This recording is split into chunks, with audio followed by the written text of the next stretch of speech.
परम प्रेममय श्री श्री हरिचाँद ठाकुर जगत जननी शांतिमाता जुगनायक श्री श्री गुरुचाँद ठाकुर एवं सत्यभामा देवीर चरणे प्रणाम जानाई आज के मातृशक्ति आयोजित भ्रातृ सम्मिलने उपस्थित ठाकुरेर भक्तगण भक्तिमती मायेरा ज्ञानी गुणी विदग्ध पंडितजन संगीत शिल्पी सकलेर श्रीचरण प्रान्ते ये पर्यन्त जे समस्त आलोचना आपनारा शुनेछेन छोट छोट करे हलेও प्रत्येक बक्ता मूल कथागुली बोले गेছে ठाकुरेर जे दर्शन जे आदर्श जे पथ धरे आमरा चलेছি সেই পথের যে दिग्दर्शन সেটা ছোট ছোট করে হলেও সেই পথ দিয়েই বলে গেছে। দ্বাদশ আজ্ঞার উপরে আলোচনা করা খুব কঠিন ব্যাপার।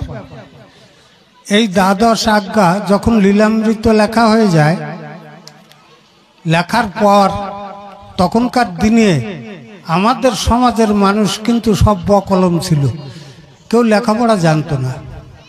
এই লীলামৃত দেখানো হলো তৎকালীন সময়ের বিলেত ফেরত বিশ্বদেব দাসকে। যে বিশ্বদেব ওই ওড়াকান্দি গ্রামের দক্ষিণ পাড়ায় ওর বাড়ি ছিল, उत्तर पाड़ाय छिलो ठाकुरेर बाड़ी। ठाकुर के गुरुदेव बोले गुरुचाँद ठाकुर के ए विश्वदेव गुरु बोले मानतें एवं गुरुचाँद ठाकुरेर तैरी स्कूले उनी प्रथम छात्र एवं ओखान थेके ओनार शिक्षा शुरू हय।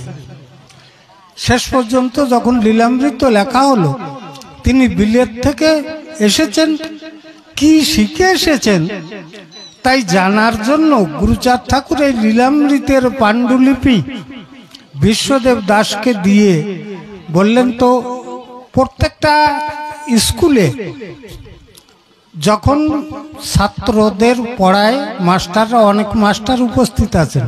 आरो एकटा नतून कथा बोली, सेटा हच्छे आजके जे आनंदबाजारे प्रसाद तैरी हच्छे एगुलो मास्टार टीमे तैरी करछे एई प्रसाद। तो तादेरके असंख्य धन्यवाद जानाई जे शिक्षकरा शिक्षा गुरु गुरुचाँद ठाकुरेर एई दरबारे एसे तादेर जे श्रम दान करछेन तादेर एई श्रम सार्थक बोले आमि मने करी। तो प्रत्येक मास्टार जखन स्कूले पढ़ाय तार बुकेर भितरे एकटा आनंद और एकटा दुःख बिराज करे। दुःखटा कि? दुःखटा हच्छे जे आमी एई छात्रके एई छात्रदेर निजेर जे शिक्षा सेई शिक्षा दिए आमी प्राण ढेले तादेर भितरे ज्ञान परिवेशन करार जन्य आमार आप्राण चेष्टा करेछि। से यदि एई ज्ञान ग्रहण ना करते पारे ताहले मास्टारेर दुःखेर आर सीमा थाके ना। और तार एकटा छात्र यदि शिक्षाय दीक्षाय उन्नत हये से समाजेर कोनो एक जायगाय जे दाड़ाय मृत्युर आग पर्यन्त से बुके हाथ दिए बोले ना ओ आमार छात्र। अतएव पितार थेके गर्वित हय एई ज्ञानदाता पिता। तो गुरुचाँद ठाकुर हच्छेन ज्ञानदाता पिता। তিনি যে বিশ্বদেবকে জ্ঞানদান করলেন, সেই জ্ঞানদান করার পরে তারকের লেখায় পাণ্ডুলিপি বিশ্বদেবের হাতে দিয়ে বললেন যে বিশ্বদেব তুমি এই পাণ্ডুলিপিটা পড়ো, পড়ে এর যে ফলাফল সেগুলি তুমি আমাকে জানাও। বিশ্বদেব ওই পাণ্ডুলিপি সে কতবার পড়েছে তার নিজেরও মনে নেই। পড়ার পরে এক সময় ওই পাণ্ডুলিপি হাতে নিয়ে গুরুচাঁদ ঠাকুরের কাছে এসেছেন। এসে ওই গুরুচাঁদ ঠাকুরের কাছে ওই পাণ্ডুলিপি রেখে দিয়ে চুপ করে দাঁড়িয়ে আছে। গুরুচাঁদ ঠাকুর জিজ্ঞাসা করছে, ও বিশ্বদেব তোমাকে পড়তে বলেছিলাম এই লীলামৃতের পাণ্ডুলিপি, তুমি পড়েছো, এবার বলো যে ওতে কি লেখা হয়েছে। তখন বলছে ঠাকুর এই যে পাণ্ডুলিপি তৈরি করা হয়েছে এটা কাদের জন্য তৈরি করা হয়েছে? তখন বলছে পরবর্তীকালের মানুষ এবং বর্তমানের যারা অজ্ঞানতার মহাকূপে পড়ে হাবুডুবু খাচ্ছে, আধার ছাড়া তো তাদের চোখের সামনে আলোকবর্তিকা পৌঁছয় না, তাদের জন্য এটা। তখন বলছে যে আমি একজন তোমার কৃপায় কিছু আক্ষরিক জ্ঞান অর্জন করেছি। সেই জ্ঞান অর্জন করার পরে আমি যা বুঝেছি যে জ্ঞান অনন্ত এবং সেই জ্ঞান সম্পূর্ণ আয়ত্ত করার শক্তি কোনো মানুষের মধ্যে নেই। কারণ সারা জীবন ধরে যদি সে জ্ঞান সংগ্রহ করে, প্রকৃতির এক কোণার থেকে একটুখানি জ্ঞান সে নিজের আয়ত্ত করতে পারবে না। আর তুমি যে লীলামৃত আমাকে দিয়েছ, এর তো আদি অন্তই নাই, এর শুরুও নেই, এর শেষ নেই। যাদের সামনে তুমি এই তুলে ধরবা, যাদের জন্য তুমি এ তৈরি করেছো, তারা প্রত্যেকেই অন্ধ। কি অন্ধ? চোখ দুটো আছে, প্রকৃতি তাদের দুটো চোখ দিয়েছে, তা দিয়ে দেখতে পায়, কিন্তু একটা জ্ঞান চক্ষু আছে প্রত্যেকটা মানুষের, যেটা চামড়ার ভিতরে থাকে, চামড়ার বাইরে থাকে না, এটাকে দেখা যায় না। এর পরিচয় পাওয়া যায় তার ব্যবহারে, তার কথা বলায় পরিচয় পাওয়া যায় যে ও চক্ষু কার কতটা উন্মিলিত হয়েছে। সেই জ্ঞান চক্ষু অন্ধ। অতএব সেই অন্ধ মানুষের সামনে অপার জ্ঞান সমুদ্র তুলে ধরার যে পরিকল্পনা তুমি নিয়েছ, এ কি কাজ হবে তোমার? কারণ একজন অন্ধ তার নিজের সাজসজ্জা কেমন আছে দেখার জন্য যদি তার সামনে একখানা আয়না ধরা হয় যে দেখে নে তোর কিরকম চেহারা, তাহলে সে কি দেখতে পাবে? কখনো পাবে না। লোচনের্ষ বিহীনিস্য দর্পণং কিঙ্করিষ্যতি, লোচনেভ্যৎ বিহীনিস্য দর্পণং কিঙ্করিষ্যতি। অর্থাৎ যার চোখ নেই তার সামনে আয়না ধরা যেমন, তেমনি আমার সমাজের এই মানুষের সামনে তোমার এই অনন্ত জ্ঞান সম্ভূত এই লীলামৃত তুলে দেওয়া সমান। তখন বলছে তাহলে কি করা যায়, কি করা যাবে? হরিবরকে ডাকলেন। হরিবর কিন্তু এই লীলামৃত তিনি কয়েক 7 বার কারেকশন করেছিলেন। হরিবরকে ডেকে বললেন, হরিবর, এই লীলামৃত গ্রন্থের যে সার কথাগুলি আছে, সেই সার কথাগুলি একটা ট্যাবলেটের মতো, বড়ির মতো তৈরি করো, যা খাওয়ায় দেওয়া হবে মানুষের। কি খাচ্ছে একটা রুগী কিন্তু জানে না যে ওই ট্যাবলেটের মধ্যে কি কি পদার্থ দিয়ে ওই ট্যাবলেট তৈরি। ডাক্তার জানে যে ও কোন কোন পদার্থ দিয়ে তার শরীরে কি রোগ ও খাওয়ার পরে সারে। তো গুরুচাঁদ রূপ ডাক্তার, হরিবর রূপ কম্পাউন্ডারে বলল যে ট্যাবলেট তৈরি করো ওই লীলামৃতের মধ্যে যে সার অংশ আছে তাই দিয়ে।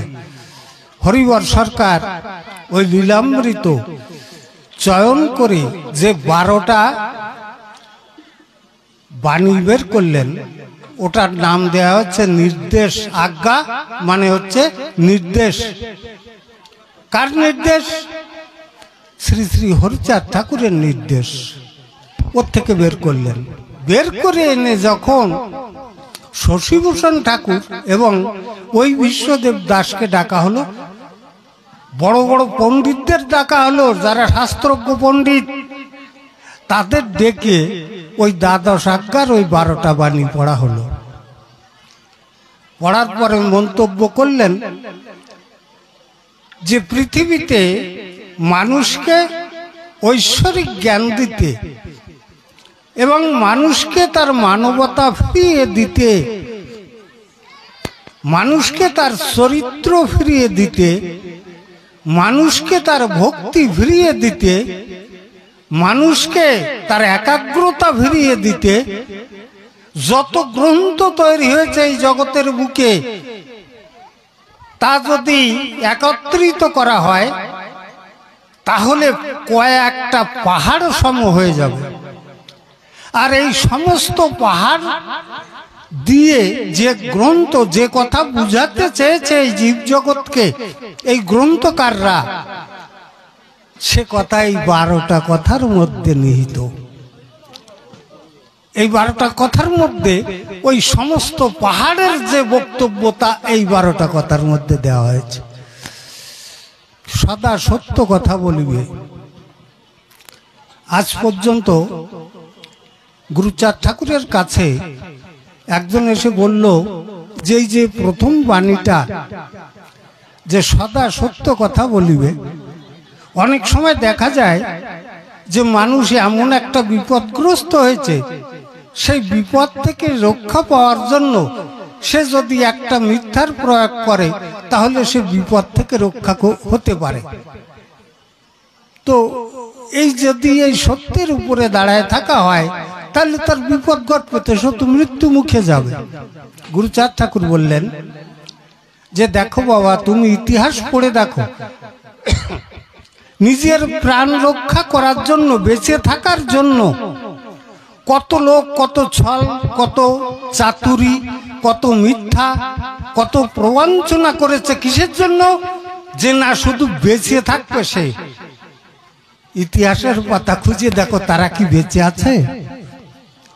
তারা কি বেঁচে আছে এই পৃথিবীর বুকে? নাই। বেঁচে আছে কে?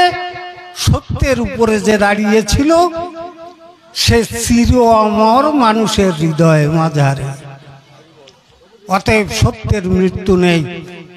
একটা মিথ্যাকে যদি তুমি কোনো কারণে বলো, রহস্যের ছলে হোক, গুরুত্বপূর্ণ ভাবেই হোক, সেই মিথ্যা থেকে তার ভিতরে তলের থেকে যে সত্য চাপা দিয়েছে ওই মিথ্যা দিয়ে, ওই সত্য কিন্তু মাথা উঁচু করে ওই সত্যকে ঠেলে, মিথ্যাকে ঠেলে উপরে ওঠার চেষ্টা করবে।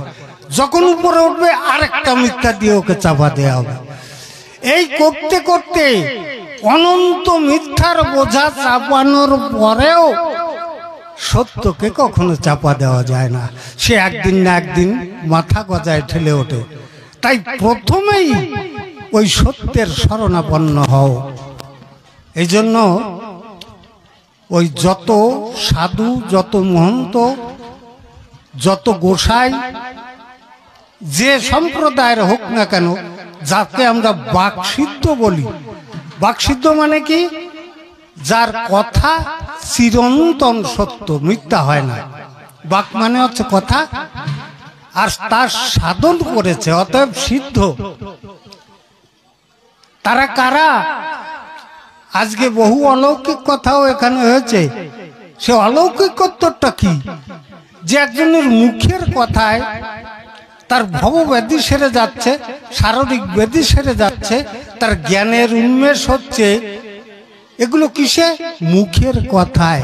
এখানে কোনো মেডিসিন নেই, কোনো শিকড় পাকাড় নেই, কোনো জল পড়া নেই, কোনো তেল পড়া নেই, শুধুমাত্র মুখের কথা।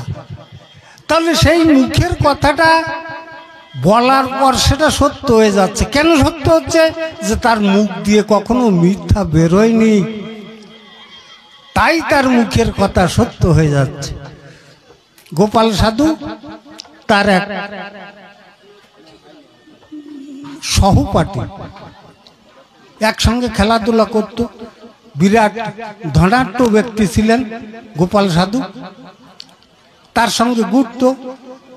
তা হরিচাঁদ ঠাকুরের কাছে আসার আগে তার যে যৌবন পার হয়ে গেছে, পার হয়নি, যৌবন চলছে, তখন বিবাহ করেছে।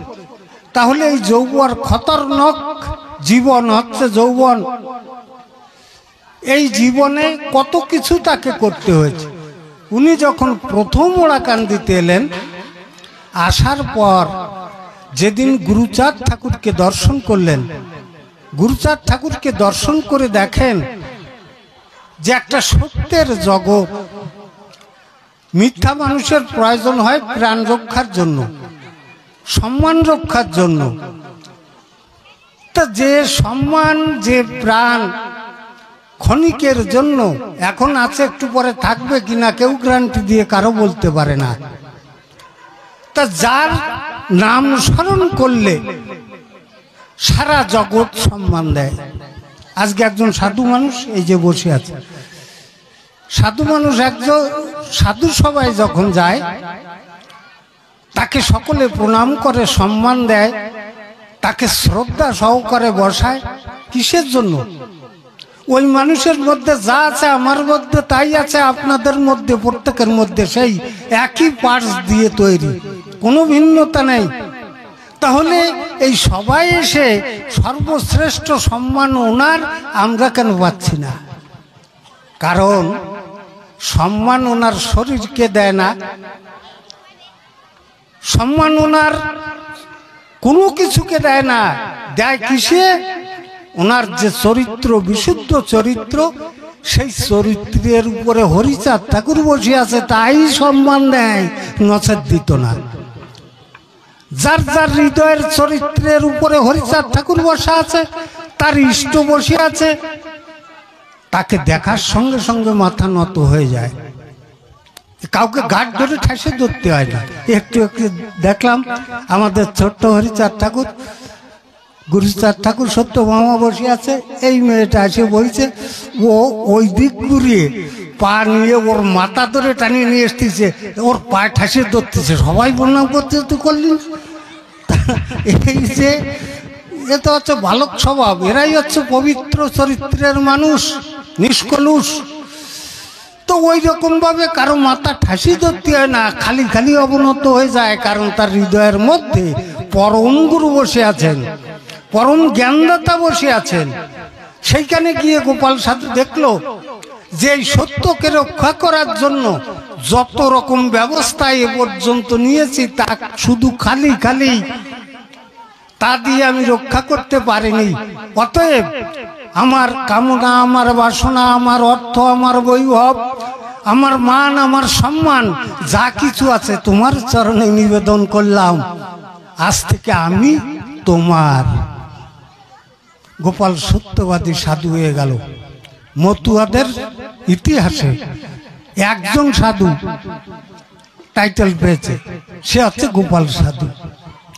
তাই গোপাল যখন সাধু হয়ে যায়, তার মুখের কথায় সমস্ত কিছু হয়ে যায়। একজন গোপাল সাধু এক গ্রামের মধ্যে গেছে, যাওয়ার পরে এক দাম্পত্য, বহুদিন তাদের বিবাহ হয়েছে, কিন্তু সন্তান সন্ততি হয় না। ডাক্তার কবিরাজ করতে করতে স্বামী গেছে বিরক্ত হয়ে। এখন ওই মেয়েটা যে যা কয় তাই এনে ওর স্বামীর গায়ে বাঁধে, নিজের গায়ে বাঁধে, তাবিজ কবর শিকড় বাকার বান্তি বান্তি, আপনার কাপড় ভরার দরকার নেই, ওতেই দেখি গেছে শরীর। এইরকম অবস্থা। তো স্বামী রাগ করে কইছে, এরপরে যদি তুমি কোনো গোসাই গোবিন্দ সাধু কবিরাজের কথা কও, আমি কিন্তু লাঠি একান কাড়ায় রাখলাম, এরপরে ভিডিও। গোপাল সাধু গেছে ওই গ্রামে, সবাই তাকে শ্রদ্ধা করে প্রণাম করছে, ভক্তি করছে, যার যেমন কামনা জানাচ্ছে। ওইখান থেকে উকি মারিয়ে দেখে যে সবাই ছুটতেছে। ছুটতে লাগলে জিজ্ঞাসা করছে যে তোমরা যাও কনে? কয় জানো না ওই পাড়ায় গোপাল সাধু আইছে। এই গোপাল সাধু কিরা? কয় গোপাল সাধু মুখ দিয়ে যা কয় তাই সত্যি হয়ে যায়, যদি যাবাতে আসো। এইবার প্রথমে গেছে, যাওয়ার সাথে সাথে গোপাল সাধু বলতেছে, বাবা তোর একার কাম না, তোর স্বামীর উডাক, এ কাজ দুইজনের, একজনের না। এইবার গেছে ওর স্বামীর দ্বারে, গেলি আমি কি করবে, কলি তো লাঠি একখান কাড়ানো রয়েছে, কোন গোসাই গোবিন্দ সাধুর কথা যদি কয়। এখন করছে, শোনো ওই একজন সাধু আইছে, তাতে আমার কি, আর আমার গায়ে জায়গা নেই, ওই তাবিজ কবজ বন্দার ও সাধু দিয়ে আমার দরকার নেই, আমি সব কাশি দিয়ে কাটিয়ে বেলায় দিছি।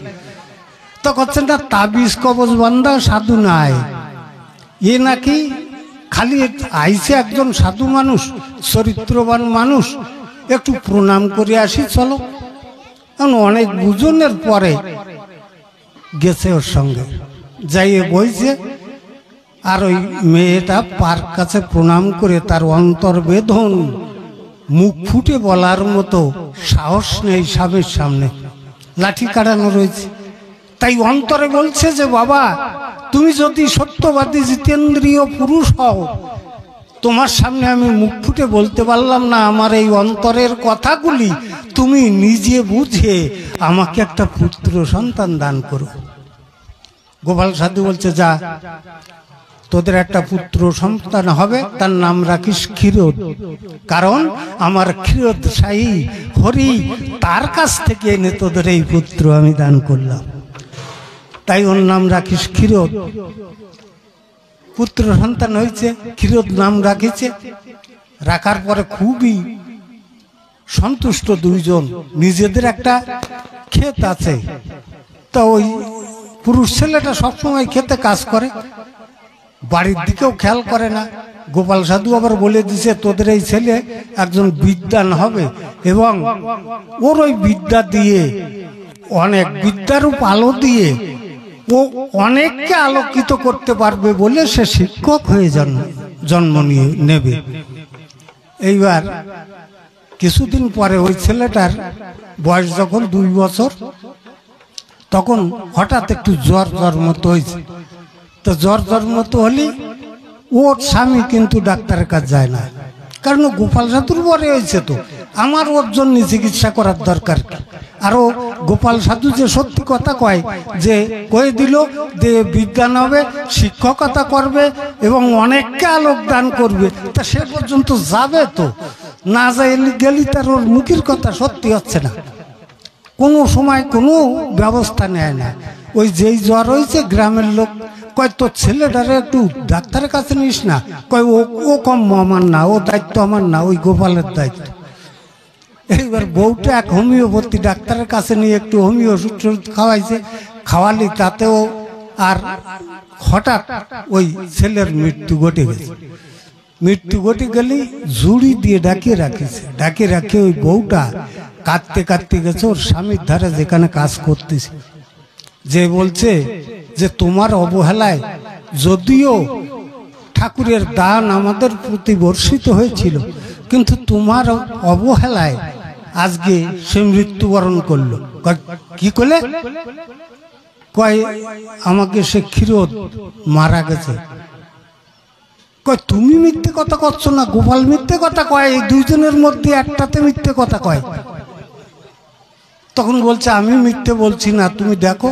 কয়, আমার দেখার দরকার নেই। ওইখান থেকে ছুটে গেছে লক্ষ্মীকালী গিয়ে দেখে যে বহু লোক বেষ্টিত হয়ে গোপাল সাধু ওখানে বসে বিভিন্ন কথাবার্তা বলছেন আর উকো খাচ্ছেন। ওইখানে যে গোপাল সাধুর হাত ধরে টান দিছে, মানে কি রকম অনুরাগী ভক্ত, হাত ধরে টান দিয়ে বলছে, শিগগির চলো আমার সাথে। কোনে তুই বয়, শান্ত আয়, এত দূর আইছিস, কিসে আইছিস? কয়, তাও আমি জানি না কিসে আইছি, গায়ে জল কাদা মাখানো, কোথায় নদী, কোথায় নালা, কোথায় বিল, ওর তা কোনো হুঁশ নেই। ও ছুটে চলে আইছে, আসে বলছে, তুমি একজন মৃত্যু। কেন, আমি কি মিথ্যে কথা বললাম? কয়, তুমি বলেছিল না তোর ছেলে হবে, ছেলে হলে নাম ক্ষীরোদ রাখিস, তারপরে ও লেখাপড়া শিখবে, তারপরে জ্ঞানের আলো বিতরণ করবে, এসব বাক্য কার? তখন বলছে, ও তো আমিই কইছিলাম। তা তুমি কইছিলে যাইয়ে দাও, সে মরে গেছে, এখন তোমার বাক্য পালন করবে কেডা? কয়, মরে গেছে? কয়, হ। তুই দেখেছিস মরে গেছে? কয়, জুড়ি দিয়ে ঢাকা দেখছি। কয়, জুড়ি দিয়ে ঢাকা দেখছিস? জুড়ির তলে যেন তো কি মরা তা দেখছিস? কয়, না, তা তো দেয়নি, যা ধেয়ে আগে, তারপরে আমারে কলঙ্ক দিবি। কলঙ্ক তো তুই আমারে দিচ্ছিস না, দিচ্ছিস আমার পরম দয়াল শ্রীহরিকে, যে ক্ষীরোদ সাইড থেকে তোর ওই ক্ষীরোদকে এনে দিয়েছিলাম, এ কলঙ্ক তুই তার মাথায় দিচ্ছিস। অতএব তাকে কলঙ্ক দেওয়ার আগে ওই জুড়িতে উঠে দেখিয়ে আয়।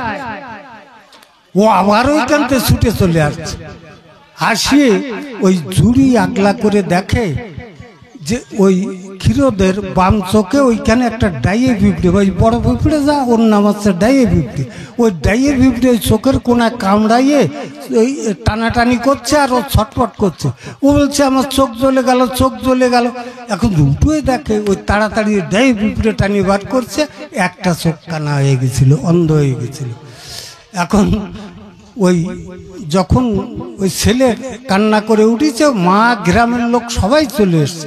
কারণ ওই মৃত্যুর আগে গ্রামবাসী যারা আশেপাশের লোক, যারা একটু বোঝে, মৃত্যুর লক্ষণ বোঝে, তারা এসে নানান রকম পরীক্ষা করার পরে, মৃত্যু ঘোষণা করার পরে জুড়ি দিয়ে ডাকি রাখছে।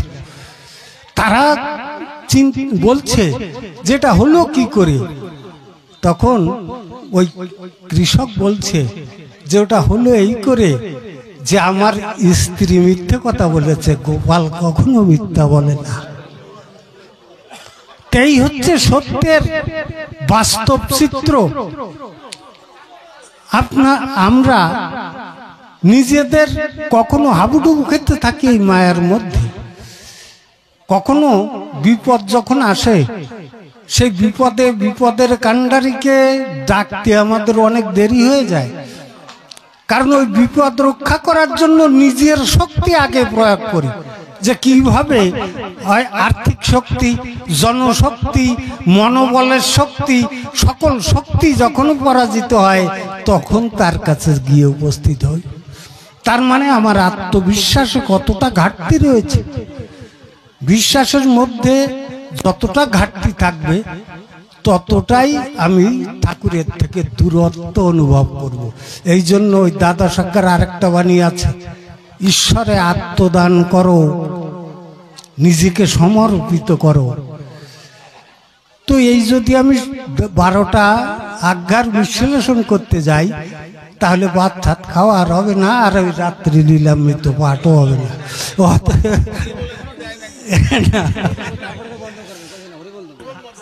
আমি আর একটা কথা স্মরণ করে দিই, সেটা হচ্ছে এই প্রোগ্রামটা কিন্তু কালীমেলা, প্রপার কালীমেলার উপরে হচ্ছে। এখানের একটা নিয়ম আছে, যদি রাত্রের অনুষ্ঠান হয় তাহলে রাত্রে 10টার ওপাশে যাবে না, আর যদি দিনের অনুষ্ঠান হয় তাহলে 1টার ওপাশে যাবে না।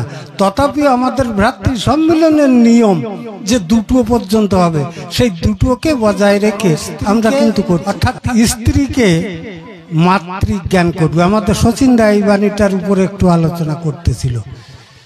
তৃতীয়টা হচ্ছে পিতা মাতাকে ভক্তি করো।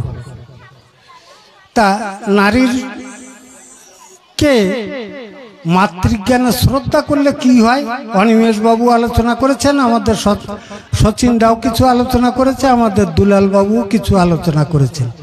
এই জন্য ওটাকে স্থগিত রেখে পিতা মাতাকে ভক্তি করো, সেই কথাটার উপরে কিছুক্ষণ আলোচনা করব।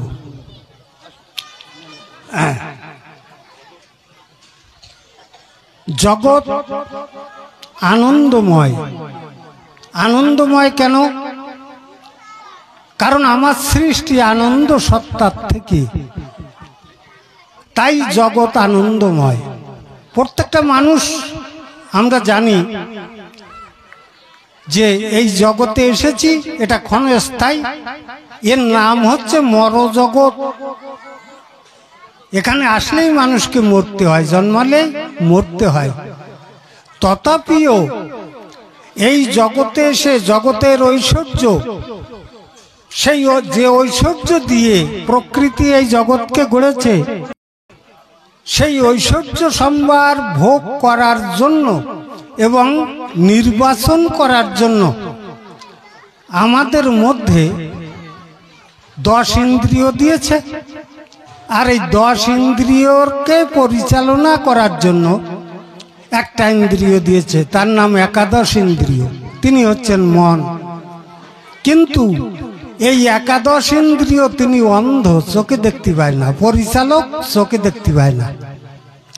এইবার পরিচালক যে সে চোখে দেখতে পায় না, আর দুর্দান্ত ইন্দ্রিয়দের ভোগ করার জন্য লালায়িত।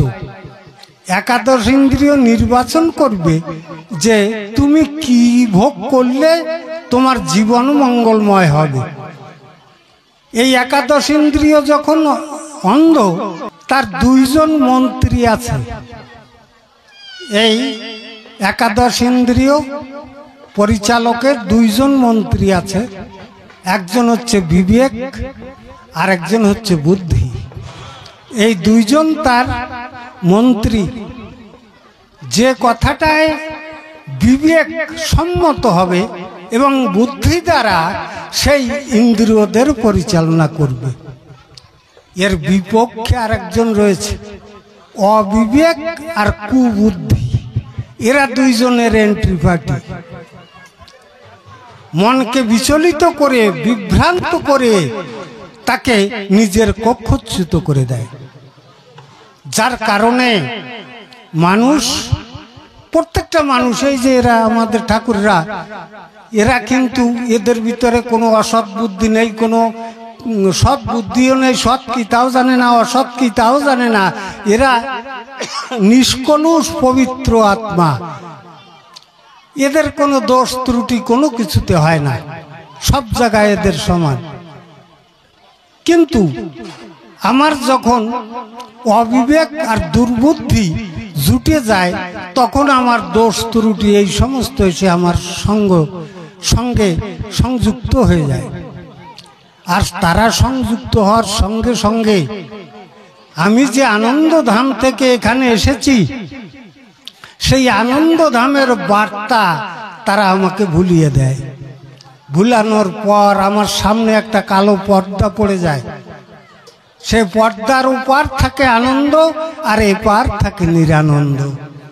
যেখানে বলা হয়েছে যে সংসার রূপ কূপ, এবং যেখানে আধ্যাত্মিক, আদিদৈবিক, আদি ভৌতিকের মতো এক মরণ কূপের মধ্যে, কড়াইয়ের মধ্যে আমরা দৈনন্দিন তাপিত হচ্ছি, আর সেই তাপের থেকে মুক্তি পাচ্ছি না। যাই হোক, প্রসাদ এসে গেছে। এরপর আনন্দবাজার চলবে। আমাদের পরিচালক মহাশয় বলেছেন যে লীলামৃত পাঠক লীলামৃত পাঠ করবেন। লীলামৃত কি জিনিস সেটা তো বললাম। এইবার তার পাঠ অবশ্যই আপনারা শুনবেন এবং তার বিশ্লেষণ আপনারা শুনবেন। মাঝে মাঝে সঙ্গীত হবে, এর থেকে নিজেদেরকে বঞ্চিত করবেন না। এবং কালী মেলার উপরে যে মাতৃশক্তি এত শক্তিশালী, এই প্রোগ্রাম না করলে কিন্তু বুঝতে পারতাম না। কারণ নিজেদের ঘরের মানুষ তো সব, তাদের গুরুত্ব দিতাম না। কিন্তু আজকে তারা গুরুর মতো গুরুত্বপূর্ণ কাজ করে বসেছে। এই জন্য তাদেরকে আমি আমার মামুর ভাষায় পরিপূর্ণ ব্রজধাম তৈরি করেছে, তাই তাদেরকে অসংখ্য ধন্যবাদ জানিয়ে আমার এই বক্তব্য এখানে রাখছি। শান্তি। হরিচান গুরুচান তারকচান প্রেমানন্দে হরি ধন্যবাদ।